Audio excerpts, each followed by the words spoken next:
మీ అందరికీ దండం లేక నమస్తే. కుర్చీ తాత బతికే ఉన్నాడు. నా అభిమానులకు దేశ ప్రజలకు చెప్పేది ఒకటే, నేను ఎవరికి అన్యాయం చేయలే, ఎవరి దగ్గర జేబు కొట్టలే. నేను చావడం ఏంటండి, టుడే నా బర్త్డే, ఇవాళ నా పుట్టినరోజు 31st. ఇగో పెట్టమ్మా, మళ్ళీ తీసుకో యాద్ తోటి.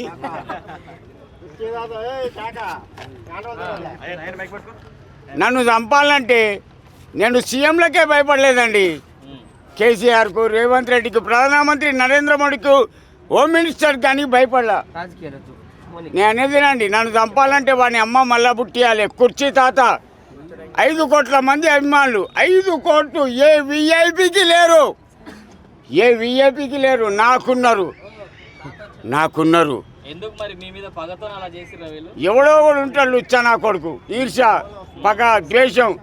నన్ను చంపేటోళ్ళు నా చిన్న కొడుకుని చంపినండి. 3 కొడుకులల్లా నా చేతికి ఒక్కసారి దొరకాలి. కుర్చీ తాత అంటే ఏందో చూపిస్తా వానికి. అంటే పెద్ద పెద్ద ఛానళ్ళు కూడా కుర్చీ తాత మనకు లేరు అని చెప్పేసి చచ్చిపోయింది అన్నారు. వారం రోజుల నుంచి నా భార్య ఏడ్చి చచ్చింది.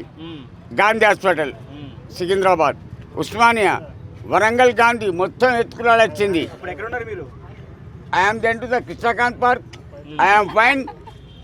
నన్ను ముట్టుకుంటే కరెంటు షాటే బాబాయ్. నా మాట ఒక బాంబు, నా అడిగే హైడ్రోజన్ బాంబు. అంటే ఎవరితో బాడీ చూసి మీదే అని చెప్పి మీ పిల్లలు కన్ఫర్మ్ చేశారనుకో. నెవర్. నాకు 2 గుర్తున్నాయి. ఒకటి కాలిపోయిన చెవు, ఒకటి ఇరిగిపోయిన ఇల్లు, ఏలు.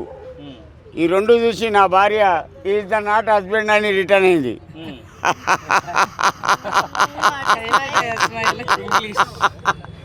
Because I am inter study 81 state rank, but I am an employee.